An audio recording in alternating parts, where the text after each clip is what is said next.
Welcome to the Sauce and Gravy channel. Johnny Mac here, the Gravy Guy. In this recipe tutorial, I'm going to walk you through how to make a great alternative to a classic tartar sauce.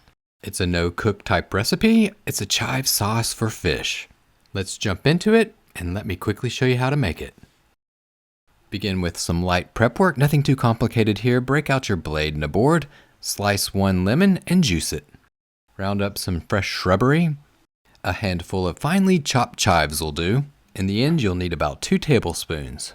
That's it for the prep work.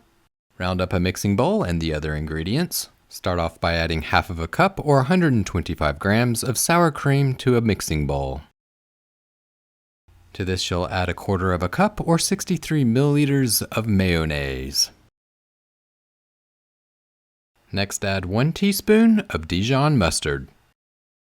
And now would be a great time to hit that subscribe button, and don't forget to hit the notification bell to stay tuned to the latest and greatest sauce and gravy making tips and techniques. Grab your finely chopped chives, that's 2 tablespoons, and drop them in. Alright, moving right along, for a hint of sweetness, 2 tablespoons or 30 grams of honey. Here's a tip for you, which I forgot to do in the video, but it will be very helpful for you whenever you're doing this at home. If you wet the measuring spoon, you can either use water, or if you wanted to use the lemon juice that you're getting ready to put in for this recipe first and then add honey, the honey slides off so much easier. Grab your freshly squeezed lemon juice and drop in 2 tablespoons or 30 milliliters.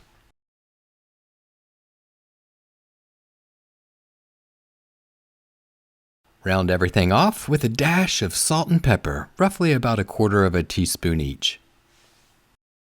Grab a spoon, spatula, or whisk, whatever you want to stir it with, give it a twirl.